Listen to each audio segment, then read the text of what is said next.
Hello दोस्तों, कैसे हैं आप लोग। उम्मीद करते हैं बहुत अच्छे होंगे। दोस्तों आज जो है आपके सामने देखिए, मैं एक्सरसाइज लेकर के आ गया हूं। जैसा कि हमारा एक सीरीज़ चल रहा है बहुपद का, क्लास 10th का यूपी बोर्ड का। तो उसी सीरीज़ में आगे की कड़ी में हम लेकर के आए हैं प्रश्नावली 2C। ठीक है, तो भाई प्रश्नावली 2C को हम लोग अच्छी प्रकार से करेंगे, जिसका पहला क्वेश्चन आपके सामने मैं दे रहा हूँ। दोस्तों देखिए, यह आपका क्वेश्चन प्रश्नावली सी जो है बहुत इंपॉर्टेंट है, हम लोग इसको आराम से समझ लेंगे। चलिए भाई देखते हैं, शुरू करते हैं भगवान का नाम लेकर के। चलिए, एक द्विघात बहुपद ज्ञात कीजिए जिसके शून्यकों का योग। देखो भाई, एक द्विघात बहुपद आपको ज्ञात करना है जिसके शून्यकों का योग दो शून्यकों को एक साथ लेकर उनके गुणनफलों का योग तथा तीन शून्यकों के गुणनफल क्रमशः 2, -7 और 14 हैं। ये चीज़ आपको दिया हुआ है। तो थोड़ा अगर आप समझने का प्रयास करो तो इसमें दिया क्या है। देखिए भाई, तीन शून्यक हैं इसमें। एक तो दो माइनस, देखिए दो तीन शून्यक होंगे। तो सबसे पहले इसको अगर समझने का प्रयास करें तो इसका होगा क्या, समझना जरा। शून्यक तीन है देखिए दिया है। पहले तो मान लो आप, यहाँ मान लो, माना तीन शून्यक, तीन शून्यक, यहाँ पर द्वि नहीं है दोस्तों, त्रिघात है, सॉरी ये त्रिघात है। तो माना तीन शून्यक जो हैं इसके, तो तीन शून्यक आप मान लो भाई अल्फ़ा, बीटा और गामा। ये तीन शून्यक आपने मान लिया अल्फ़ा, बीटा और गामा। तो देखो, जब तीन शून्यक होंगे तो आपको दिया क्या क्या है, सबसे पहले ये समझो। कह रहा शून्यकों, देखो भाई, एक त्रिघात बहुपद ज्ञात कीजिए जिसके शून्यकों का योग दिया हुआ है, यानी कि alpha plus beta plus gamma, इन तीनों का योग कितना दे रखा है आपको, 2 दिया हुआ है। ठीक है, फिर क्या दिया है, शून्यकों को, दो शून्यकों को एक साथ ले करके, यानी दो दो को एक साथ लेकर, दो दो का एक साथ गुणा कराने के बाद योगफल, यानी कि देखो, और क्या दिया है, alpha beta plus beta gamma plus gamma alpha, ये आपको दिया हुआ है -7। ठीक, फिर कह रहा है कि तीनों शून्यकों का गुणनफल, तो तीनों का गुणनफल अल्फ़ा, बीटा और गामा होगा, ये आपको दिया हुआ है 14। इतनी बातें आपको पता हैं। तब बोला जा रहा है कि त्रिघात बहुपद क्या होगा, आपको ये बताना है। साथियों, अगर द्विघात बहुपद की हम बात करें, द्विघात बहुपद कैसे बनाते हैं, तो द्विघात बहुपद बनाने के लिए हमने फार्मूला बताया है, x² minus alpha plus beta into x plus alpha into beta. उसी प्रकार से मैं इसका भी एक फार्मूला आपको बता रहा हूँ। इस फार्मूले को आप लोग ध्यान से समझिएगा और बहुत ही ईजी तरीके से हम लोग इसको जानेंगे। देखो भाई, फार्मूला क्या होता है, त्रिघात बहुपद जब भी होगा तो त्रिघात बहुपद बनाने का फार्मूला, त्रिघात बहुपद के लिए फार्मूला क्या होगा, x³ ठीक है, minus alpha plus beta plus gamma x²। ठीक है भाई, ये समझो। फिर होगा plus alpha beta plus beta gamma plus gamma alpha into x, ये चीज़ हो गया। इसके बाद देखो आपका क्या हो जाएगा, इसके बाद आपका जो हो जाएगा दोस्तों, अल्फ़ा प्लस बीटा, यानी प्लस अल्फ़ा बीटा गामा।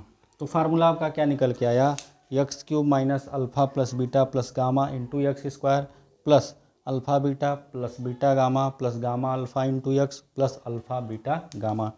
ये आपका त्रिघात बहुपद बनाने का फार्मूला है। ठीक है, इसको आप याद रखेंगे, त्रिघात बहुपद बनाने का फार्मूला। तो चलो भाई, ये आपका x³ हो गया minus alpha plus beta plus gamma का मान 2 दिया हुआ है, यहाँ 2 रख लो तो 2x², alpha plus alpha beta beta gamma gamma alpha, इन दोनों का योग का क्या दिया हुआ है, -7, यहाँ -7 रखोगे तो -7x हो जाएगा। और alpha plus beta, alpha beta gamma का मान कितना दिया है, 14 दिया है, तो ये हो गया 14। तो इस प्रकार से ये आपका हो गया एक त्रिघात बहुपद। क्या हो गया साथियों, इस प्रकार से ये आपका एक त्रिघात बहुपद हो गया, जो कि बहुत ही ईजी तरीके से हम लोगों ने इसको कर लिया। तो इसका आप स्क्रीनशॉट ले लीजिए, फिर नेक्स्ट क्वेश्चन को हम लोग चलते हैं, समझते हैं। ठीक है, स्क्रीनशॉट लीजिए। चलो साथियों, आपके पास दूसरा यानी तीसरा क्वेश्चन आ चुका है। यदि बहुपद x³ minus 3x² plus x plus 1 के शून्यक a माइनस बी हो, a हो और a प्लस बी हो, तो a और b का मान क्या होगा, आपको ये बताना है। तो ये जो आपका त्रिघात बहुपद है, इसका शून्यक a माइनस बी, a और a प्लस बी दिया हुआ है, तो a प्लस बी का वैल्यू क्या होगा, आपसे यही पूछा जा रहा है।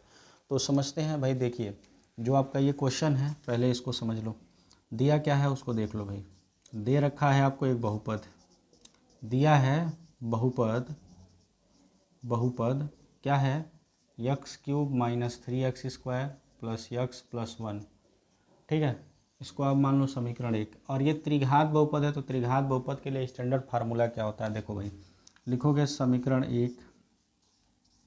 अच्छा एक चीज़ और दिया वो भी लिख लो, शून्यक क्या दिया हुआ इनके, शून्यक है a माइनस बी, ए और a प्लस बी है, ये चीज़ दे रखा है।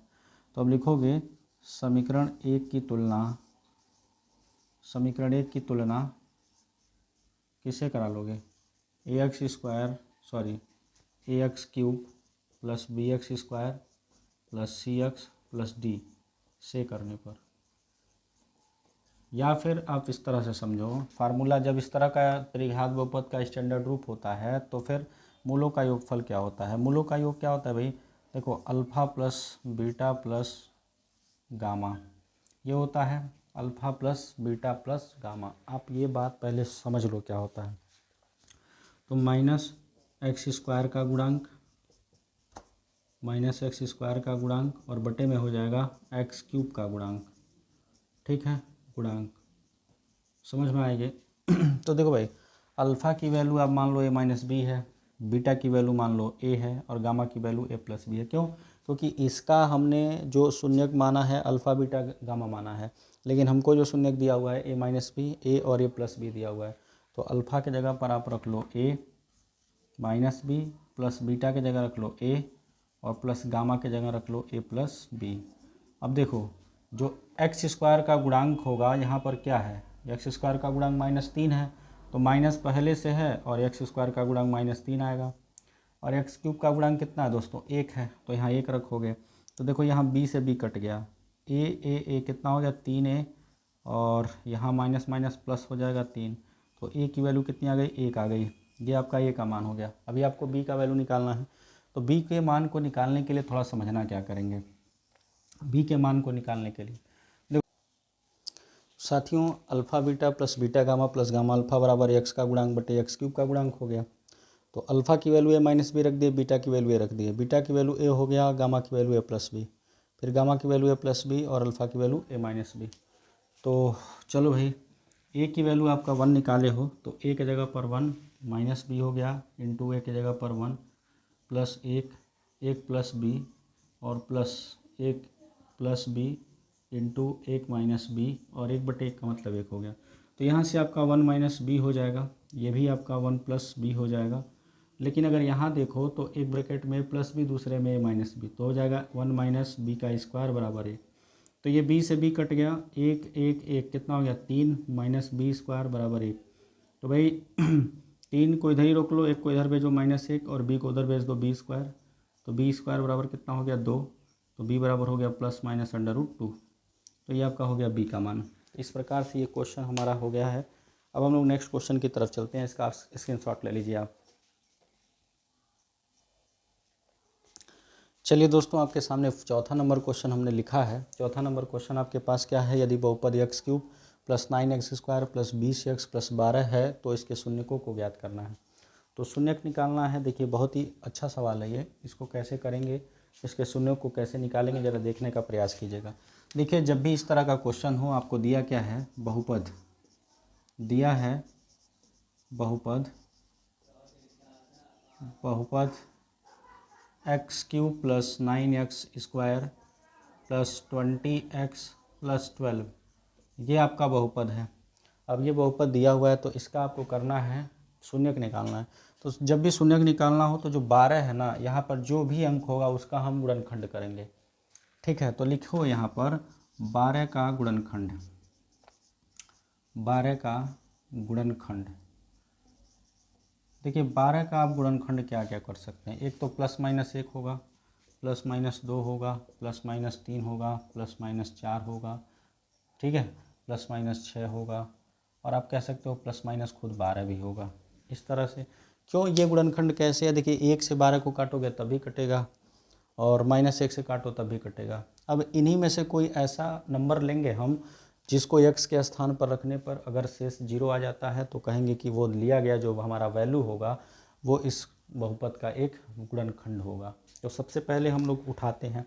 देखो भाई, अगर मैं x की वैल्यू -1 ले लेता हूँ, x की वैल्यू, समीकरण 1 दे देना, तो x की वैल्यू -1 समीकरण 1 में रखने पर, समीकरण 1 में रखने पर अगर इसका मान रखते हैं x की जगह पर -1, अगर इस 0 आ जाता है ये, तो इसका गुणनखंड होगा ये।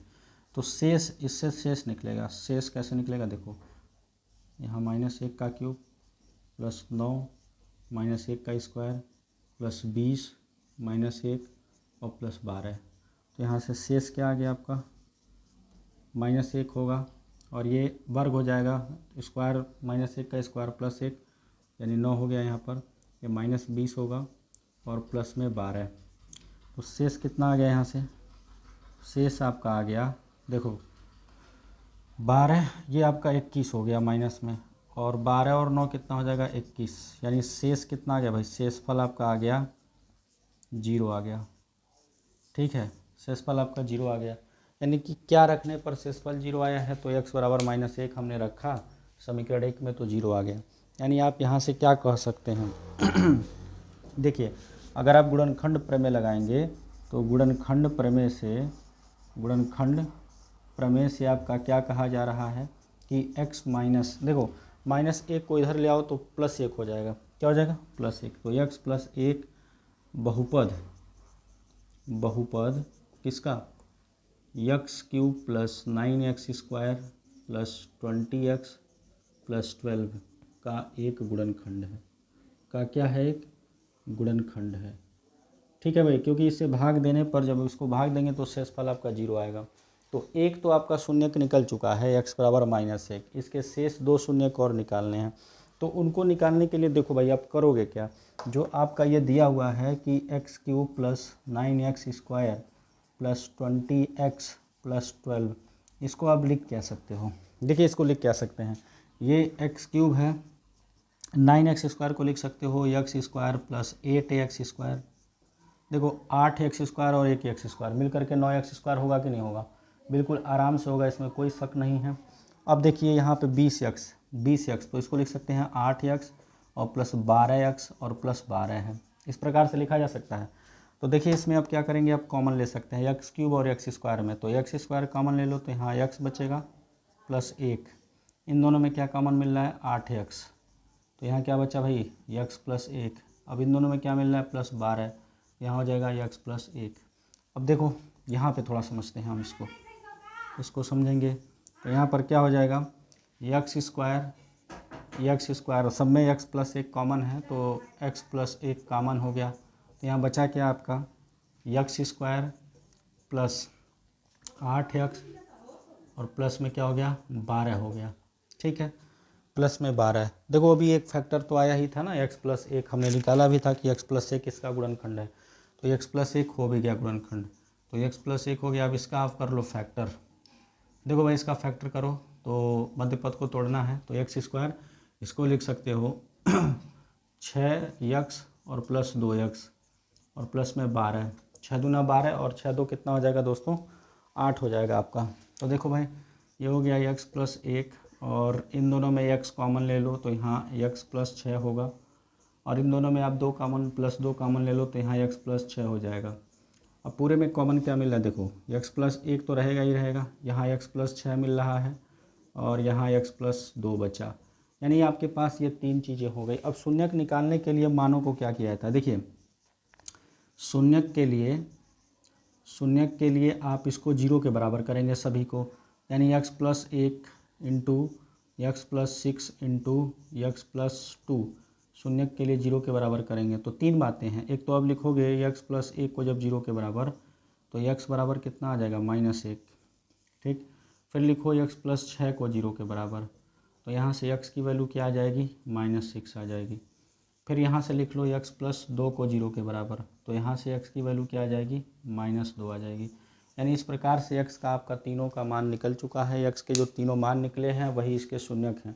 तो लिखेंगे क्या, शून्यक क्या हो जाएंगे, इसके शून्यक आपके हो जाएंगे -1 -6 -2, यही इसके शून्यक हो गए। तो ये आपका हो गया फाइनल आंसर जो आपको ले आना था। भाई ये क्वेश्चन को आप 2 बार 3 बार जब देखेंगे तभी आपको ये क्वेश्चन समझ में आएगा, जबकि इस इम्पॉर्टेंट क्वेश्चन है, थोड़ा सा बड़ा क्वेश्चन है। स्क्रीनशॉट ले लीजिए तुरंत इसका, फिर नेक्स्ट क्वेश्चन पर हम लोग चलते हैं।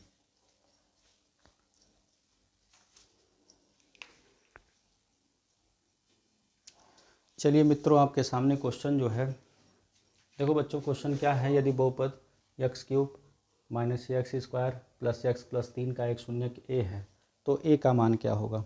ठीक है, तो देखते हैं कैसे होगा, क्या होगा। देखिए दिया क्या है आपको, जो दिया उसको लिख लीजिए। दिया है कि x³ minus x square plus x plus 3, ठीक है, ये आपका एक बहुपद है। क्या है ये, बहुपद, एक बहुपद है। एक क्या है, एक आपका बहुपद है जिसके शून्यक, जिसका एक शून्यक जो है आपका, शून्यक क्या है भाई, x का ही तो मान है, यानी x का मान a दिया हुआ है और x के कितने मान होंगे, 3 मान होंगे इसके। ठीक, तो जिसमें से एक a दिया हुआ है, तो वही पूछ रहा है a का मान क्या होगा, आपसे ये पूछा जा रहा है। तो देखिए जब शून्यक दिया हो और इसका मान पूछे तो लिखेंगे माना x³ minus x square plus x plus 3, इसको आप 0 के बराबर मान लेंगे, समीकरण 1।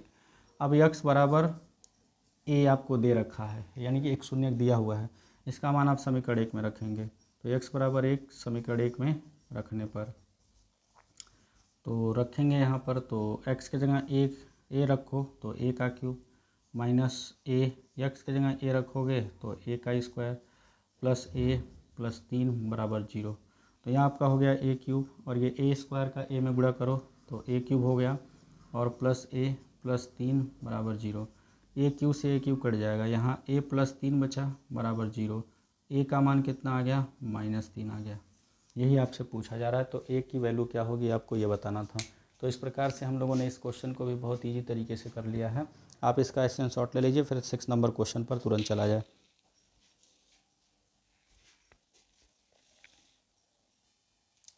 देखिए आज इस एक्सरसाइज का जो 2C आपका एक्सरसाइज है उसका लास्ट क्वेश्चन हम लोग देखेंगे और बहुत ही इंपॉर्टेंट क्वेश्चन है।